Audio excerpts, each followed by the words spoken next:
하태 가라우토 사할린 김희정 지음 성우 강한별 읽음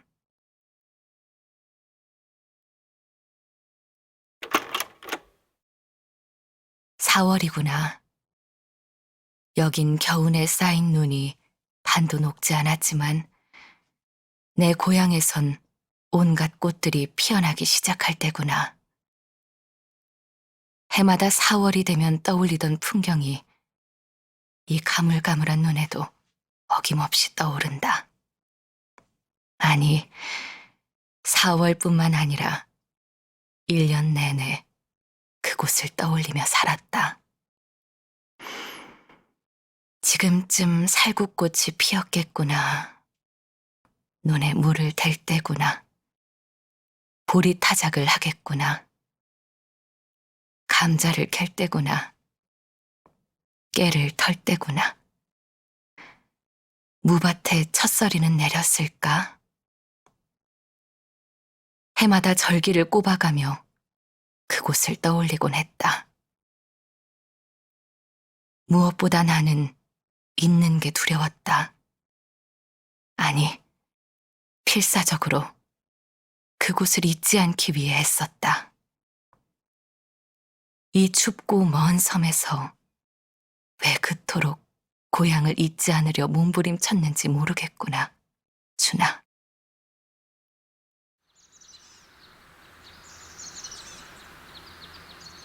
동네 뒷산에 제일 먼저 피는 꽃은 진달래였다. 진달래보다 먼저 매화와 생강나무가 꽃을 피우긴 했지만 가난한 우리 동네엔 매화라곤 딱 한 그루가 구장집 담 너머에 있을 뿐이었다. 생강나무도 깊은 산으로 가야 겨우 볼 수 있을 정도로 동네 뒷산은 황폐했다. 너나 없이 땔감을 긋고 가지를 꺾는 통에 산엔 나무가 남아나질 않았다. 성근 회갈색 나무숲이 겨우내 얼다 녹다를 반복한 후 흙이 스펀지처럼 폭신해질 때쯤 분홍 진달래 봉우리가 입술 연지처럼 뾰족하게 나오면 비로소 봄이 시작되었다. 11살 그 봄에도 진달래꽃이 피자 난 친구들과 함께 산으로 올라갔다. 회갈색 숲에 분홍 물감을 점점이 뿌려놓은 것 같은 진달래에 홀렸지만 한편으론 무섭기도 했다. 산에 사는 문둥이가 진달래 따라오는 아이들을 잡아서 산채로 배를 갈라 간을 빼먹는다고 동네 오빠들이 겁을 주었다. 하지만 나는 그 새콤한 진달래를 포기할 순 없었다. 치마폭 가득 단 진달래꽃을 한 움큼 털어넣자 상큼한 즙이 입안 가득 차올랐다. 마른 입을 적시기엔 더없이 좋은 간식이었다. 그날도 한참 동안 진달래를 쫓아다니다 보니 언제부턴가 나는 혼자가 돼 있었다. 덜컥 무섬증이 일어 서둘러 산을 내려가기 시작했다. 나뭇잎 바스락거리는 소리에도 온몸의 솜털이 쭉 뼈섰다. 중턱의 소나무 숲을 지날 때였다. 나는 굵은 마사토 길에서 미끄럼이라도 타듯 쭉 미끄러졌다. 발목이 반대 방향으로 꺾였다. 무릎과 손바닥은 굵은 마사토에 긁혀 빗살무늬 상처인 핏방울까지 맺혀 얼얼했다. 일어나려 했지만 발목에 힘을 줄 수 없었다. 아무리 둘러봐도 친구들은 보이지 않았다. 해는 이미 소나무 숲을 지나 곧 산 너머로 넘어갈 기세였다. 눈물이 쏙 나올 정도로 아팠지만 난 소리도 지르지 못했다. 소리내 울면 문둥이가 들을까봐 입을 다문 채 눈물만 뚝뚝 흘렸다. 그때였다. 먼 산 가는 길에서 석구가 지게를 지고 나타났다. 뒷산은 솔잎이 쌓일 새도 없이 다 긁어가 버려 바닥은 비질이 잘 된 마당처럼 깨끗해서 먼 산까지 가야 겨우 나무 한 짐을 할 수 있었다. 석군에는 나무를 해서 읍내에가 보리 쌀 몇 대어 바꾸어 내 형제가 겨우 연명을 했다. 여 올라봐라. 석구가 지게를 받쳐놓고 바지개 위에 나를 안아 올렸다. 무릎에서 붉은 피가 흘러 바지를 적셨다. 석구가 목에 감은 배수건으로 피가 흐르는 무릎을 꽉 묶었다. 피가 배어나와 배수건이 붉어졌다. 나는 아무 말도 못한 채 그가 하는 걸 지켜보았다. 그가 나를 태운 지게를 지고 산을 내려가기 시작했다. 3살 차이지만 체격이 큰 석구는 나를 너끈히 지고 묵묵히 내려갔다.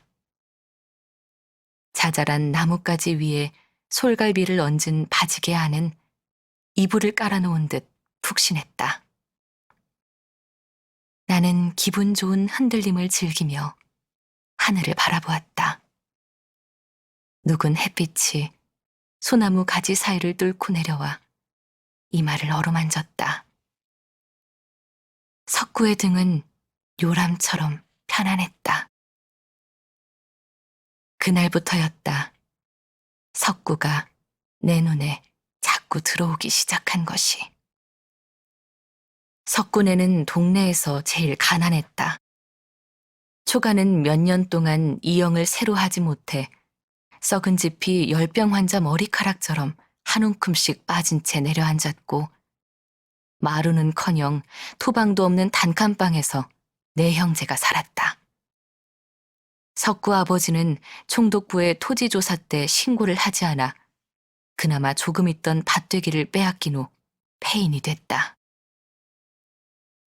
토지 신고가 뭔지 우리가 알기를 했나. 그래 땅 뺏긴 집이 한둘이 아니랬다. 아버지 말에 의하면 땅을 뺏긴 석구 아버지는 전라도 땅 어디로 품을 팔러 갔다가 3년 만에 허리를 다쳐서 돌아왔다. 늘 누워 지내던 그는 언젠가부터 얼굴이 시커멓게 변하고 배에 복수가 차서 죽었다. 석구 어머니도 유복자인 막내를 낳은 후 산후풍으로 시름시름 앓다가 아기가 두 돌도 되기 전에 세상을 떠났다. 석구의 형 준구가 일찌감치 남의 집 머슴 노릇을 하며 동생들을 키웠고 석구 역시 학교도 가지 못한 채 동생들을 돌봐야 했다. 준구와 석구는 어느덧 장정이 되어 동네 손이 필요한 곳엔 어김없이 나타나 어려운 일들을 척척 해냈다. 타고난 강골로 형제 모두 힘이 좋아 어려서부터 몸을 부려 겨우 먹고 살 수 있었다.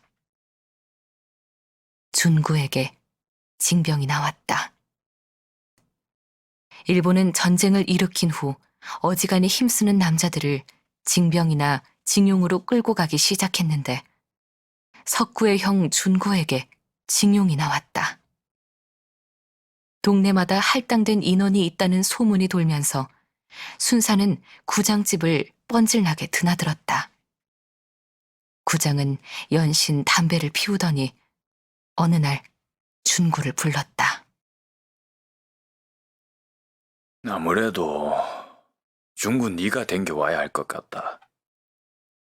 다들 자식들이 줄줄이 딸리 있고 몸도 시원찮아 갈 사람이 없대이. 2년만 일하면 돈도 주고 보내준다 카이. 우자겠노? 평소 준구를 아끼던 구장은 어렵게 말을 꺼냈다. 동네에서 한 명은 반드시 가야 한다고 주재소 순사가 통첩하자 구장은 고민을 거듭했지만 아무리 생각해도 준구밖에 떠오르지 않았다. 2년 후에 내 꼭 돈 벌어서 돌아올 기다. 석구가 이젠 내 대신 동생들 잘 돌봐라. 준구는 동생들을 앉혀놓고 울음을 삼켰다.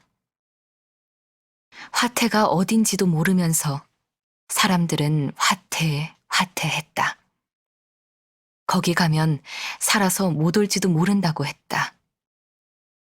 아버지에게서 준구가 화태에 가게 됐다는 말을 들은 나는 화가 났다. 부모가 없다고, 가난하다고 구장과 동네 사람들이 준구를 떠민 것 같았다. 만약 준구가 돌아오지 못하면 석구와 동생들은 어떻게 될까? 사람들 말처럼 돈을 벌어올 수 있을까? 나쁜 생각을 지우려 고개를 흔들어도 생각은 사라지지 않았다. 그럴수록 책 읽기에 빠진 석구의 구부정한 등이 떠올랐다. 나는 2년 전부터 동네 야학에서 석구와 같이 공부를 하고 있었다. 경성에서 대학을 졸업했다는 박진사 아들이 저녁마다 사랑방에 동네 청년들을 모아놓고 공부를 가르치기 시작했는데 나는 석구와 같이 공부하고 싶어 밤마다 사랑방을 드나들었다. 나는 소학교를 졸업했지만 박진사 아들이 읽어주는 이야기 책들이 좋아서 빠지지 않았다. 석구는 학교를 못 다녔지만 한글과 한자를 혼자 익혔고 누구보다 책 읽기를 좋아했다. 박진사 아들의 어려운 책을 제일 많이 빌려 읽는 사람은 석구였다. 준구는 그런 석구에게 동생들을 맡겨도 될 것 같다는 안도감이 든 건지도 몰랐다. 그때였다. 형님, 내가 대신 갈구마. 형님은 장남인데 아무래도 야아들을 위해서도 형이 있는 게 낫지 않겠나? 나도 이제 18이니 됐으니 못할 게 뭐 있겠노? 석구가 형 대신 화태에 가겠다고 나섰다. 안 된다, 니는. 준구는 석구를 말렸지만 소용이 없었다. 이미 마음을 정한 석구는 완강했다. 그리고 그날 밤 석구는 나를 찾아왔다.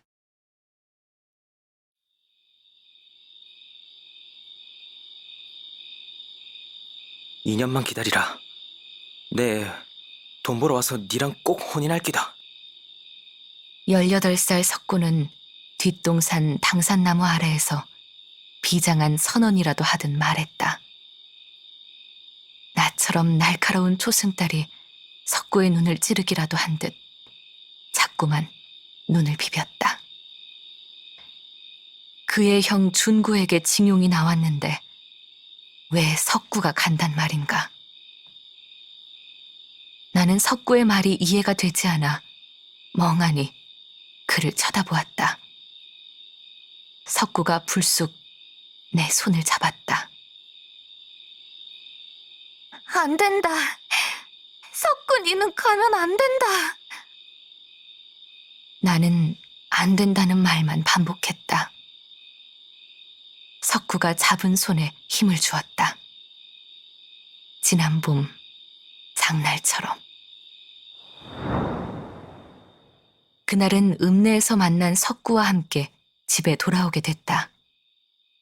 보름달이 떠서 들길은 광목을 펼친 듯 환했고 어디선가 꽃향기가 번졌다. 나란히 가던 석구가 쭈뼛거리더니 갑자기 내 손을 잡았다. 크고 두툼하고 거친 손이었다.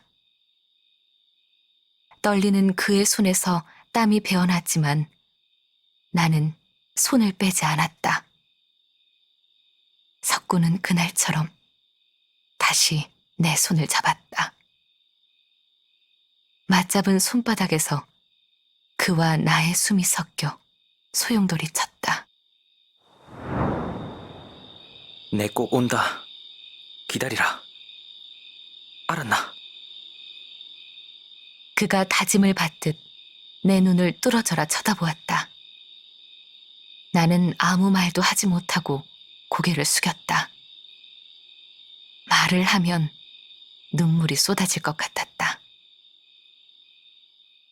이틀 후 석구는 칼을 찬 순사를 따라 집을 나섰다. 이준구. 그의 형 이름으로 석구는 화태로 떠났다. 석구의 편지는 1년이 지나서야 왔다. 떠나기 전날 석구는 가는 대로 바로 편지한다 했기에 나는 매일 우편 배달부를 기다렸다. 밭에서 편지가 2개나 왔대. 우편 배달부는 아버지에게 편지를 건네주면서 일부러 준군의 집에 온 편지를 아버지에게 일러 바쳤다. 편지 봉투엔 보내는 사람이 이준구의 이름으로 돼 있었다. 나는 편지를 들고 뒷동산 당산나무 아래로 가서 혼자 읽었다.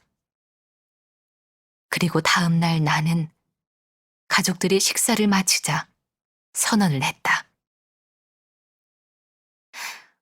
화태로 가야겠니다. 나는 결연했다. 무슨 소리고?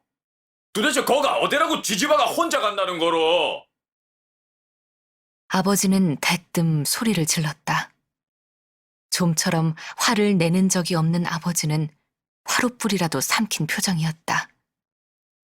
화태라고 소문만 흉흉했지 그곳이 어디쯤에 있는지 아는 사람도 거의 없는 곳에 15살 딸이 혼자 간다니 기가 막힌 노릇이긴 했다. 지난달에도 양지마을에서 아들이 2이나 있는 김 씨가 밭에서 일을 하다 그 길로 끌려가 동네가 발칵 뒤집혔다. 초기엔 구장이 말이라도 하고 데려가던 징용을 이젠 죄인 끌고 가듯 했다. 가족들 얼굴도 보지 못한 채 그 길로 잡혀간 김 씨의 노모는 실성한 사람처럼 동네를 헤매고 다닌다고 했다. 너나 할 것 없이 바깥 출입을 삼갔다. 아버지는 행여 순사 눈에 띌까봐 웬만해선 집 밖으로도 나가지 않았고 일이 있어도 어두워지기 시작해야 겨우 움직였다. 아랫마을 청년이 징병으로 끌려가기 전 1000명의 사람들에게 바늘땀을 얻으면 살아올 수 있다며 그의 어머니가 동네 사람들은 물론 읍내 학교를 남김없이 돌며 바늘땀 1000개를 채워 품에 지니고 갔다. 그 바늘땀이 총알을 막아줄 거라고 그의 어머니는 굳게 믿으며 눈물 한 방울도 안 흘리고 아들을 보냈다며 어른들은 혀를 내둘렀다. 시절이 흉흉했다. 난 석구 말고 아무한테도 안 갈기라 얘. 죽어도 안 가 얘. 11살 그 봄 이후 나는 석구 이외의 남자를 생각해 본 적이 없었다. 그가 떠나기 전날 잡았던 손의 감촉이 여전히 내겐 생생하게 남아 있었다. 아니, 시간이 갈수록 그의 손에서 전해지던 떨림이 더 뜨거워졌다. 식구들도 눈치를 챘지만 대놓고 아는 척을 하진 않았다. 그러나 아버지는 얼마 전부터 내 혼사를 알아보고 있었다. 육촌인 순이 언니가 2달 전에 근로정신 보국단에 끌려갔다. 남자고 여자고 한 달에 1명씩은 보국대로 가야 한다는 소문이 돌면서 다 큰 딸이 있는 집에선 혼인을 서둘렀다. 결혼한 여자는 안 잡아간다고 했기에 일단 사람만 정해지면 일사천리로 혼인을 하고 시집으로 보내버렸다. 순이 언니도 외가의 동네 총각과 혼인말을 주고받던 중이었는데 시집보다 먼저 온 순사를 따라 어딘지 모를 곳으로 끌려갔다. 돈 벌러 간다고 했지만 어디서 무슨 일을 하는지는 아무도 알려주지 않았다. 화태로 가겠다는 내 말을 제일 먼저 수긍한 사람은 할머니였다. 어딘데도 모르는 대로 끌리가 무슨 욕을 볼지 모르는데 차라리 아는 데 보내는 게 낫지 않나. 석구야 누가 봐도 믿을 만한 아이라. 석구가 믿을 만한 사람이라는 데는 모두가 동의했다. 사람이야. 그만한 데도 없지만. 그러나 석구가 아무리 믿을 만한 사람이어도 화태까지 가는 건 누구도 생각해보지도 못한 일이었다. 나 역시 마찬가지였다. 2년이 얼른 지나 그가 돌아올 날만 기다리던 내가 갑자기 그에게 가야겠다고 마음먹은 것은 편지 때문이었다. 오가, 아무래도 2년 만에 돌아갈 수 있을 것 같지가 않다. 여기 온 지 2년이 넘은 아저씨도 보내줄 생각을 안 해서 매일 울면서 일만 하고 있다. 오가, 내 약속은 지키지 못할 것 같다. 나를 잊어라. 그게 너에게 내가 해줄 수 있는 유일한 선물이다. 손바닥만한 누런 종이에 또박또박 쓴 글자들은 잉크가 번져 있었다. 오가, 나를 잊어라. 편지를 받은 그날, 나는 그 말을 수도 없이 되새기며 밤을 꼬박 새웠다. 그리고 동이 트는 새벽, 결심했다. 무슨 일이 있어도 석구에게 가야겠다고. 그곳이 어디든 석구가 있는 곳으로 가야겠다고. 아버지를 설득할 수 있었던 것은 엄마가 가져온 만식엄마의 소식이었다. 읍내에 만식엄마가 남편의 편지를 받고 화태로 간다는 소식이었다. 2년 후에 옹하고 떠난 만식아버지는 3년이 돼서야 겨우 편지가 왔는데 만식엄마에게 아이를 데리고 화태로 오라는 소식이었다. 어차피 석구 아니면 혼인도 안 한다 카이니. 가고 싶은 대로 가라. 아버지는 마침내 만식엄마 편에 나를 같이 보내기로 결심했다. 만식아버지와 석구가 같은 곳에 있다는 걸 아버지는 박진사 아들에게 가서 다시 한번 확인을 받았다. 무엇보다 보국대 공출보다는 석구에게 가는 게 낫기 때문이었다.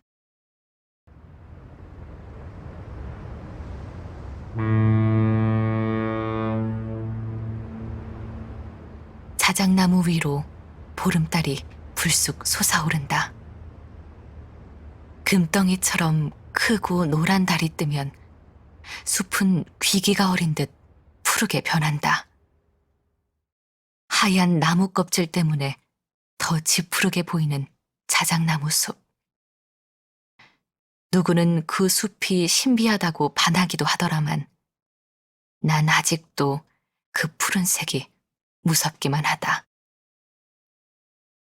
흰 광목옷을 입은 몸을 푸른색으로 물들이던 저 자작나무 숲은 늘 뭐가 튀어나올 것만 같았다. 내가 화태 땅에 도착한 것은 음력 7월 보름이었다. 끝도 없이 줄지어 있는 자작나무와 검은 삼나무 숲은 태평하고도 음험해 보였다. 시커먼 석탄 운반용 기차에 실려온 나와 만식네는 캄캄한 밤이 되어서야 허술하기 짝이 없는 합숙소에 도착했다. 환한 보름달이 비친 합숙소는 흡사 감옥 같았다. 도대체 여가 어디라고? 석구는 말을 잇지 못했다. 시커먼 얼굴에 이마엔 불을 켜는 등을 매단 채 달려온 석구는 귀신이라도 마주친 얼굴이었다. 그러나 더 놀란 것은 나였다. 석구는 이제 그의 이름이 돼버린 중구라는 이름뿐 아니라 외모도 다른 사람이 돼 있었다. 시커먼 얼굴에 뼈와 근육만 단단히 엉겨붙어 몸이 반으로 줄어든 것 같았다. 오가! 그가 내 이름을 부르자 나는 무릎을 무지르며 주저앉았다. 화태섬에서도 북쪽인 기타오자와까지 오는 40일 동안 온몸을 팽팽하게 채우고 있던 긴장이 한꺼번에 풀어지면서 나는 그 자리에 주저앉아 버린 것이다. 네가 당돌한 줄은 알았지만 이렇게 겁이 없는 줄은 정말 몰랐대. 도대체 오다가 무슨 일을 당할 줄 알고 여기로 올 생각을 다 하노? 제정신을 차린 석구가 주저앉은 나를 안으며 울먹였다. 떠날 때보다 몸이 반으로 준 그가 석탄가루가 잔뜩 묻은 얼굴을 일그러뜨리며 기어이 눈물을 흘렸다. 검은 눈물이 그의 얼굴에 골을 만들며 하염없이 흘러내렸다. 화태, 아니 가라후토의 봄은 너무 짧았다. 화태에 오니 화태가 아니라 가라후토라고 했다. 원주민들 말이라 하는데 자작나무 섬이라는 뜻이란다. 발음이 또 일본말 같다. 석구는 목소리에 생기가 넘쳤다. 그러나 가라후토의 봄은 짧기만 했다. 4월에도 눈이 발목까지 빠지는 곳이 가라후토였다. 5월도 중순쯤 돼야 겨우 눈이 녹는 곳. 한 달 정도 머문 봄이 바로 여름으로 접어들고 9월이면 이미 겨울이 시작되는 곳. 1년의 절반 이상 길고 긴 겨울을 보내야 했던 이곳에서 봄만 되면 나는 해마다 몸이 아프기 시작했다. 그토록 간절했던 봄이 너무나 짧게 지나가 버린 까닭이다. 준구, 아니 석구와의 봄날이 가라우토의 봄처럼 짧았기 때문이다. 네가 여기까지 오다니 아무래도 이게 꿈이지 싶다. 아니, 꿈이라도 제발 깨지 않는 꿈이라면 좋겠다. 석구는 탄차를 타고 4킬로 나가는 막장에서 탄을 캔다고 했다. 캄캄한 굴 속을 기어서 때론 누워서 천장에 석탄을 파내는 그의 입은 늘 석탄가루가 입안에 가득했다. 잦은 기침 끝에 습관적으로 뱉는 침은 먹물처럼 검었다. 석구는 1년 사이 성한 곳이 없이 상해버렸다. 석탄을 캐는 손은 상처투성이가 되었고 영하 40도의 날씨에 손가락이 얼어붙었다가 녹길 반복하여 양쪽 모두 검지와 중지의 손톱이 빠진 채 뻣뻣하게 굳어 있었다. 곡괭이질과 호미질로 때로는 맨손으로 석탄을 파내느라 온몸은 상처투성이었다. 팔꿈치와 발 뒤꿈치는 피가 났다가 수십 번 엉겨붙어 코끼리 살처럼 굳어버렸다. 잠시라도 쉬면 일본인 감시원의 채찍이 날아온다고 했다. 하루는 그의 등에 사선으로 줄이 쫙 진 채 돌아왔다. 두 눈에 핏발이 서 있었다. 작업을 좀 일찍 끝냈다고 몸에 물을 뿌리고 고무옷으로 맞았다. 우린 종만도 못한 노예다, 노예. 그날 밤 나는 약도 바르지 못한 등의 채찍 자국을 혀로 가만가만 쓸어내렸다. 내 몸의 모든 온기를 끌어모아 그의 등에 연고처럼 펴발랐다. 이어서 일하다 그냥 죽어비려도 상관없다는 생각이 들었다. 동생들이나 형님 생각도 안 날 만큼. 아니, 오긴 일을 생각해도 마찬가지였다. 너무 힘들어서 차라리 죽는 게 낫겠다 싶었다. 그래서 그런 편지를 보낸 긴데 이렇게 네가 올 줄은 꿈에도 생각 못했다.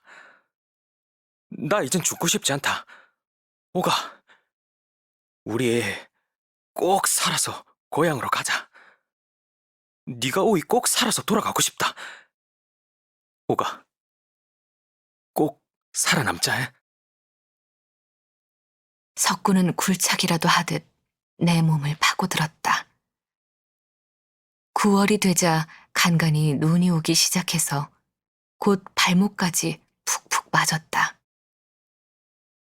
합숙소에서 탄광까지 길을 내는 것도 조선 사람들 몫이었다. 내 고향은 눈이 드문 곳이어서 처음엔 그저 눈이 신기했다. 어떻게 하늘에서 목화송이를 가만히 째 쏟아붓듯이 떨어지는 것인지 나는 눈이 올 때마다 하늘을 신기하게 쳐다봤다. 그러나 추위는 견디기 어려웠다. 유난히 추위를 많이 타고 피부가 얇은 나는 첫 겨울에 바로 볼과 귀와 손발이 얼어버렸다. 변변한 옷도 없이 무명 옷을 껴입고 어쩌다 생긴 동물 가죽을 뒤집어 쓰고도 추위는 견디기 어려웠다. 무릎까지 쌓이는 눈길을 나는 석구가 만들어준 설피를 신고 다녔다. 눈 녹인 물로 설거지를 하고 나면 손등이 거북등처럼 갈라지고 피가 났다. 고향의 겨울은 가라우토의 봄보다 따뜻했다. 1년이 빠르게 지나갔다. 나는 가을부터 석구의 회사에서 일을 했다.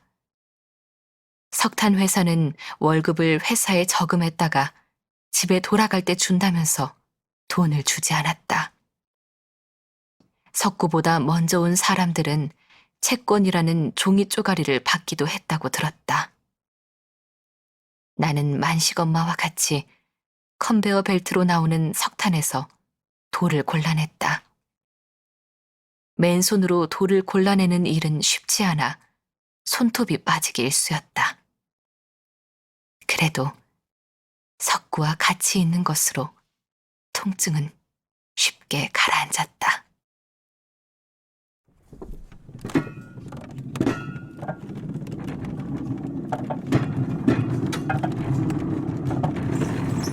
일 년이 지나자 분위기는 더 살벌해졌다.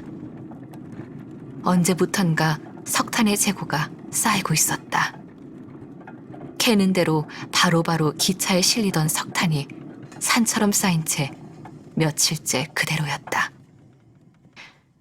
전쟁에서 일본이 점점 밀리고 있다는 소문이 은밀히 돌아다녔다. 조선에서 온 일꾼들은 일본인 관리들의 눈을 피해 전황을 나눴다. 4년이 넘은 사람들도 여전히 조선으로 돌아가지 못한 채 탄광에 매여 곡괭이질만 계속했다. 언제 보내주느냐 물으면 채찍과 무자비한 폭력이 돌아왔다. 여름은 가라후토가 가장 살기 좋은 계절이다. 아기 손바닥만한 연두빛 자작나무 잎들은 바람이 조금만 불어도 제멋대로 나부꼈고 습기 없고 시원한 기운은 쾌적했다. 석탄으로 황폐해진 검은 흙에 심은 감자는 새알만 했고 옥수수도 시들시들해 여전히 배는 고팠지만 그래도 그와 마주보고 있는 순간은 허기를 잊을 수 있었다. 가라후토의 봄은 너무 짧게 끝이 났다. 그해 여름, 석구가 다시 끌려갔다. 8월 26째 날 아침에 나간 석구가 돌아오지 않았다. 잔업을 하는 모양이라고 생각한 나는 저녁을 먹으려고 마른 고사리를 꺼내고 있었다. 고사리가 다 불기도 전에 만식 엄마가 달려왔다. 야야 석구네야, 네 신랑이랑 우리 만식이 아버지랑 다들 아까 기차에 태워 어디론가 끌려갔다 안 가나? 여기 인부들 절반이나 끌고 갔다 카더라. 도대체 이게 무슨 일이고? 나는 만식 엄마의 말을 이해할 수가 없었다. 그래서 만식 엄마의 허둥대는 얼굴을 뚫어져라 바라봤다. 그녀의 눈에선 이미 눈물이 봇물처럼 흘러내리고 있었다. 그제야 지난밤 중얼거리던 석구의 말이 떠올랐다. 기차도 움직이지 않고 석탄이 채탄장에 계속 쌓여있는 게 좀 이상타. 도대체 어디로 또 끌려갔단 말인가? 아까 여자들이 일본 반장한테 물어봤다 아이가. 어디로 갔냐고 하이 본토로 갔다 카더라. 사람들 쭉 운동장에 줄 맞춰 세우더니 석탄 실어 나르는 기차에 태워갔단다. 오야면 좋노.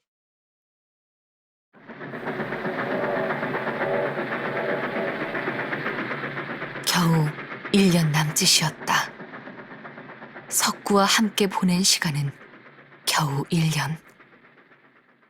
그와 나의 시간은 거기서 그치고 그는 다시 일본 본토의 탄광으로 끌려가 버렸다. 안 갈라고 도망가는 사람들 붙잡고 때려서 굴비역든 묶어서 기차에 태웠다 카더라. 말로는 나중에 우리도 걸어 보내준다 카는데. 사교성 좋은 만식 엄마는 사람들과 잘 어울려서 새로운 사정을 물어날랐다. 그러나 기다리던 소식은 끝내 오지 않았다. 가라우토에서 끌려간 사람이 얼만지도 모른다는 소문이 돌았다. 연합군이 백기를 막아서 석탄 운반이 어려워지자 일본은 가라우토의 조선인들을 대거 본토로 데려갔다고 했다.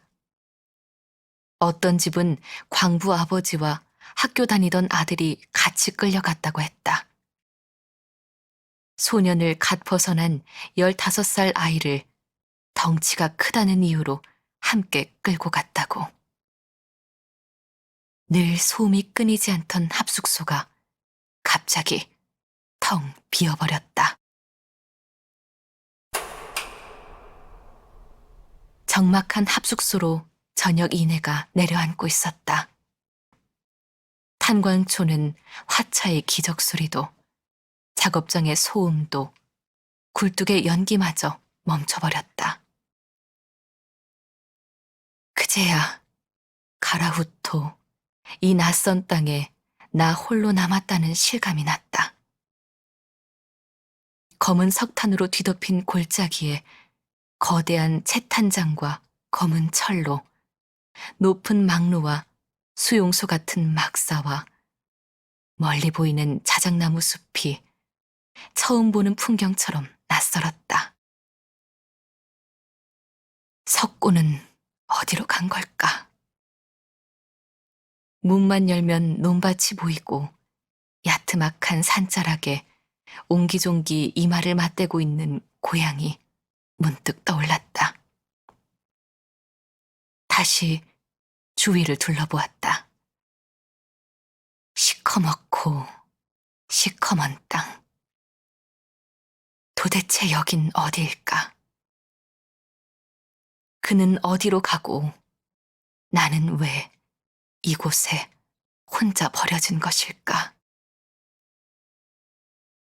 그제야 눈물이 나오기 시작했다. 아니, 무서워지기 시작했다. 고향을 떠나 이곳까지 오도록 겁조차 나지 않았던 것은 오직 석구를 만나러 간다는 희망 덕이었다.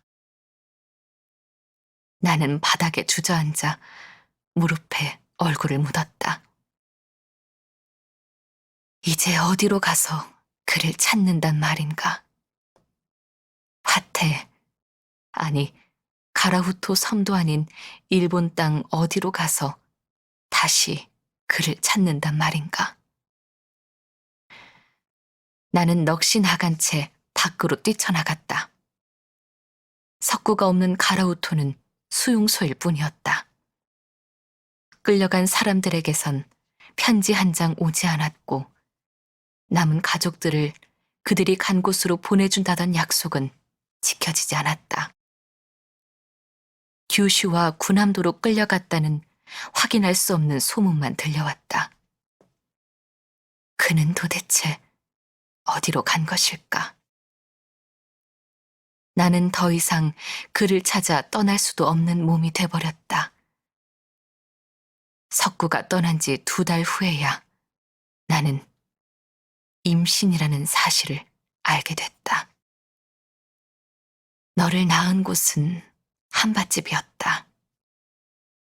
석구가 일하던 탄광은 끝내 폐광이 되었고 사람들은 이리저리 흩어졌다. 나는 그가 없는 시커먼 골짜기에 더 이상 머물고 싶지 않았다. 아니, 먹을 걸 구하기 위해선 그곳에 머물 수도 없었다. 만식 엄마가 벌목공을 상대로 한밭집에서 일을 하기로 했다며 같이 가자고 했다. 탄광이 있는 산골짜기를 벗어나면 삼나무 숲이 빽빽한데 조선에서 끌려온 벌목공들이 일을 하고 있었다. 만식 엄마라도 같이 있지 않으면 나는 도저히 살 수 없을 것 같아 그녀를 따라갔다. 임신한 몸으로 밥은 먹을 수 있는 일이었고 혼자 지내는 것보다는 만식 엄마와 같이 있는 게 훨씬 견딜만 했다.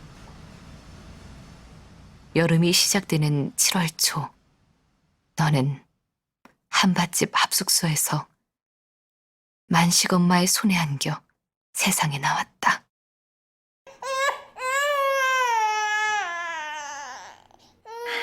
석근혜야, 아들이다, 아들. 만식 엄마가 익숙한 솜씨로 아이를 받아주었다. 온몸이 낱낱이 찢어지는 고통 끝에 나온 너는 눈도 뜨지 못한 채 울기 시작했다. 꼭 닮은 인매가 애미 똑 닮았다. 만식 엄마가 모처럼 환히 웃었다.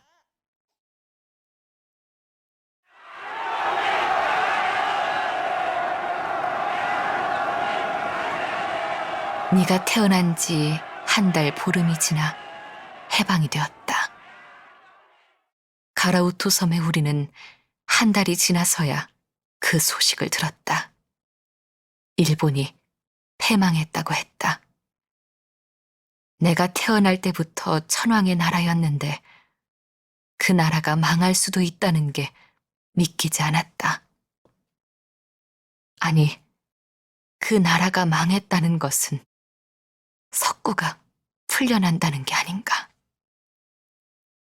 남편이, 아버지가, 본토로 끌려간 이중징용자 가족들이 모였다.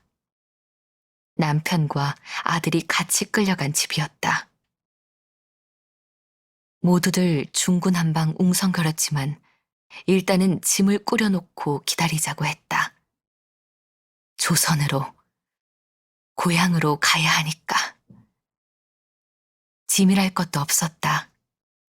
가라우토 사람들은 고향으로 돌아갈 나를 위해 짐을 느리지도 더하지도 않고 살았다.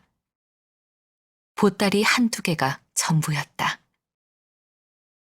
언젠가부터 가라우토의 조선 사람들이 전부 오토마리 항구로 모여든다고 했다.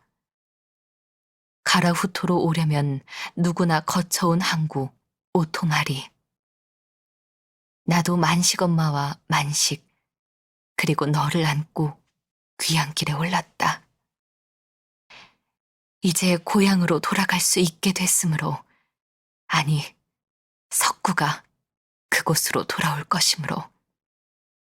보따리 하나를 등에 지고 너를 안고 오토마리로 갔다. 기차가 다니는 곳은 기차를 타고, 멈춘 구간은 걸어서, 운이 좋으면 트럭을 얻어 타고 보름이나 걸려 오토마리로 갔다.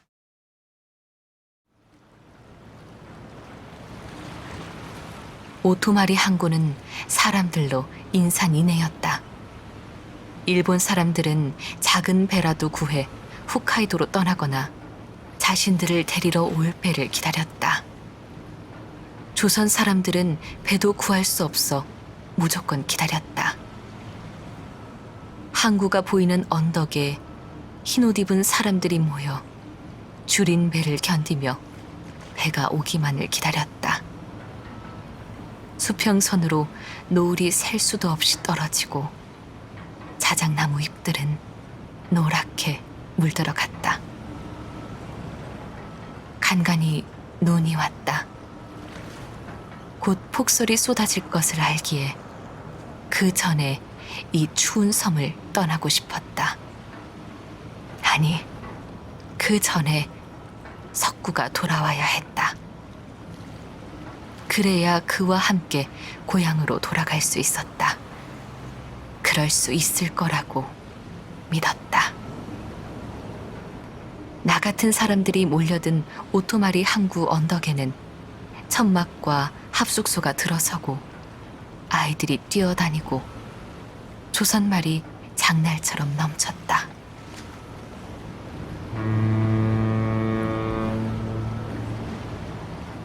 일본 사람들을 태워갈 배가 먼저 왔다. 그들은 바리바리 싼 이삿짐에 키우던 고양이 밥그릇까지 다 싸가지고 떠났다. 나중에 조선 사람들을 데리러 배가 올 테니 기다리라고 했다. 규슈에 끌려갔던 사람들이 처음으로 한 배에 타고 돌아왔다.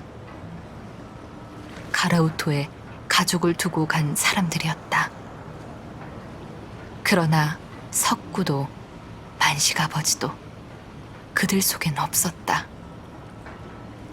사람들이 몰려가 자기 남편과 아들의 소식을 물었다. 누구는 노예보다 더한 고통을 못 이겨 도망치다가 잡혀 감옥에 가고, 누구는 도망치다 바다에 빠져버렸다는 소식들이 전해졌다. 그러나 석구의 행방에 대해 아는 사람은 없었다. 다시 작은 배를 타고 사내들 12명이 돌아왔다. 아마 군함도 쪽으로 갔을 기다. 규슈로 가는 우리와 갈라졌다 아이가. 만식 아버지를 아는 부산 남자가 북해도에서 뿔뿔이 흩어졌다고 했다. 그래도 기다림을 멈출 수가 없었다. 아니, 오토마리 항구에 모인 사람들은 흩어지지 않고 하염없이 배를 기다렸다. 죽은 아버지의 남편의 유골을 파서 들고 온 사람들은 한쪽에 공동묘지를 만들고 기다렸다. 배가 오면 다시 파서 고향으로 돌아갈 날을 기다렸다. 일본 국민이라서 끌고 왔다니 우리도 고향으로 보내주겠지. 조선에서라도 배가 오지 않겠나. 아니, 누구를 믿고 기다린단 말이냐. 서로 싸우면서도 우리를 태워갈 배가 어디서든 오길 기다렸다. 오토마리 언덕에서 수평선을 바라보며 헤엄을 쳐서라도 가고 싶다며 바다로 들어가는 사람도 있었다.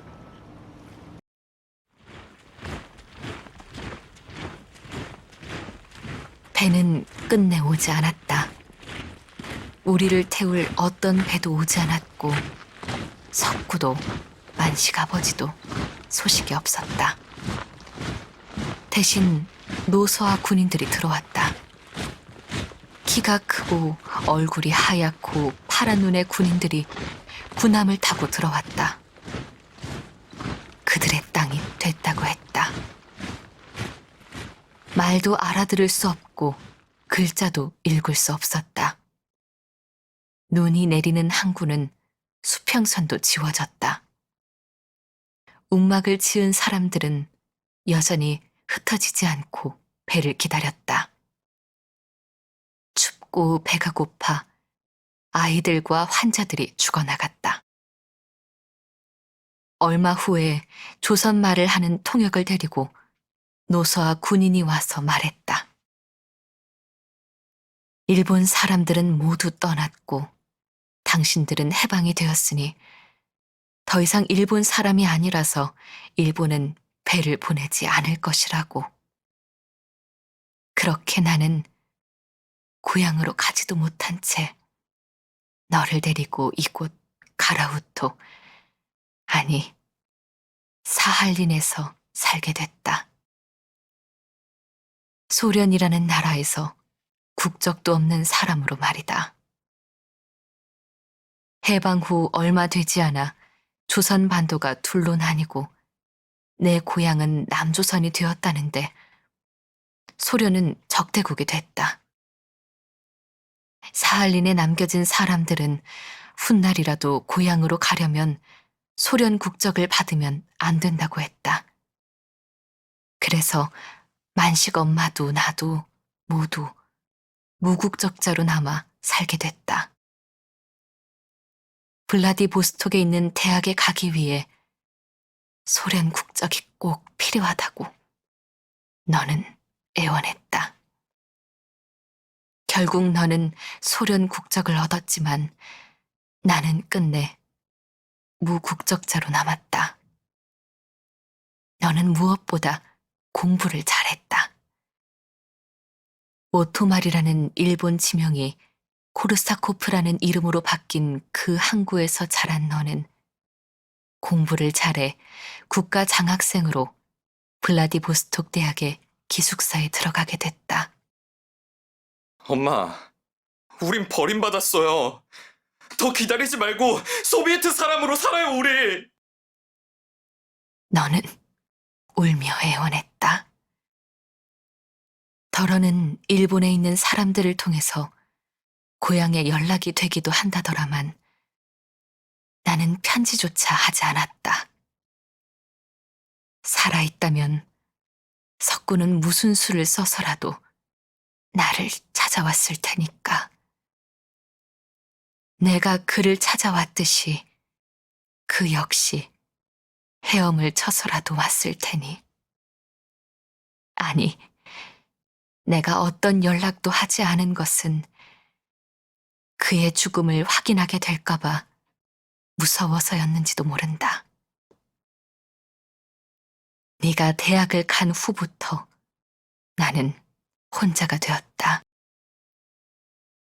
방학 때마다 오는 너를 기다리는 게 내 일이 되었다.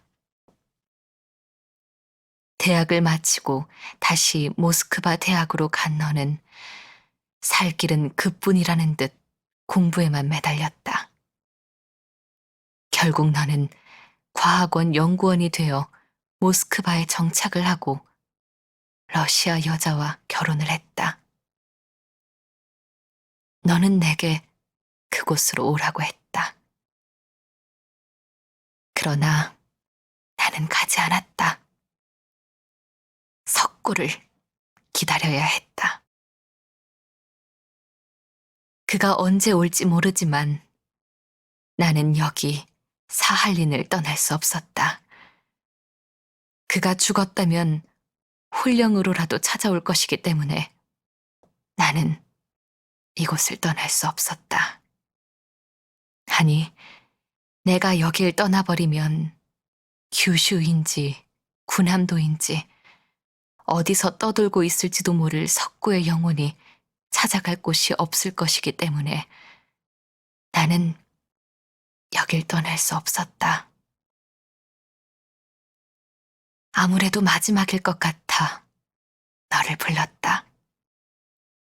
만식 엄마도 오래전에 세상 떠나고 90이 넘도록 혼자 살아남은 나는 늙은 개가 온몸에 힘을 빼고 죽어가듯 얼마 남지 않은 생명이 사그라드는 걸 겨우 지켜보고 있다. 네가 올 때까지 이 모진 목숨이 꺼지지 않고 숨을 잇고 있구나. 지금쯤 너는 유즈노 사할린스크 공항에서 이곳으로 오는 기차에 앉아 있을 것이다. 내 아내와 아들도 같이 온다고 했으니 3년 만에 내 가족이 함께 오는구나. 준아, 내게 차마 하지 못한 말이 있다. 끝내 하지 않는 게 좋을지도 모르지만 그것은 진실이 아니기 때문에 마지막 목숨이 꺼지기 전에 말을 해야겠다.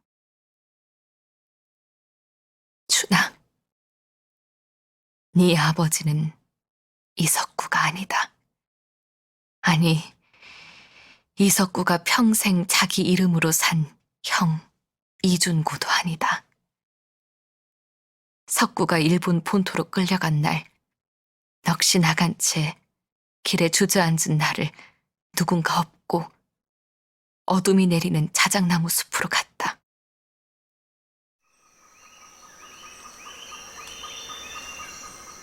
정신을 차리고 보니 일본 군인이 내 아랫도리를 벗기고 이미 이를 치른 후였다.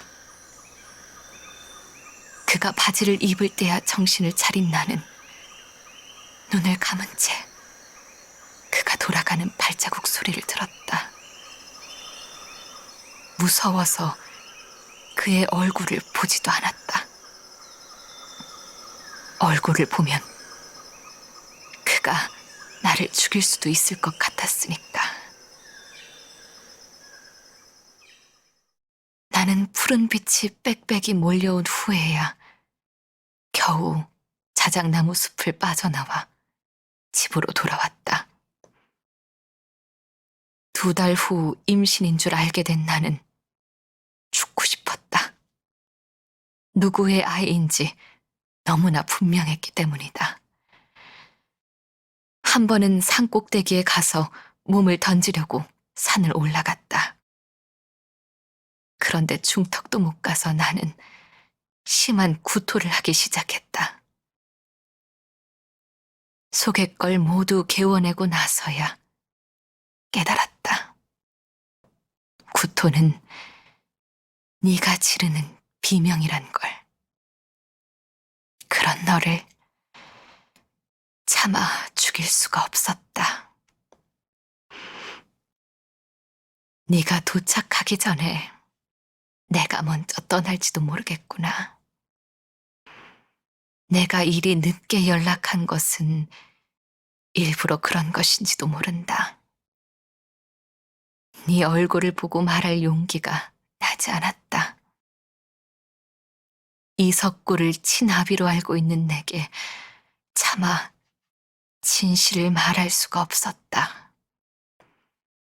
너를 키우면서 내가 이렇게 부서진 마음으로 평생 동안 그를 기다렸다는 걸 고백할 수가 없었다. 준아, 마지막 부탁이 있다. 이 모진 목숨 놓고 나면 나를 이 차가운 사할린 땅에 묻지 말고 저 바다로 보내줄 수 있겠느냐?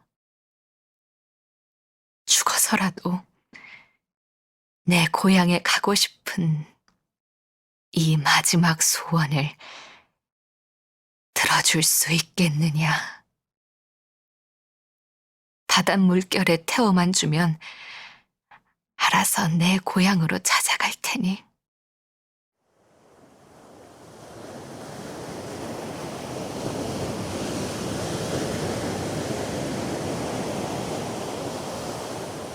부디 나를 저 바다에 띄워다오. 가는 길에 일본 바닷가에서 석구를 만나 같이 손잡고 고향으로 돌아갈 테니 나를 제발 바다에 띄워다오. 준아.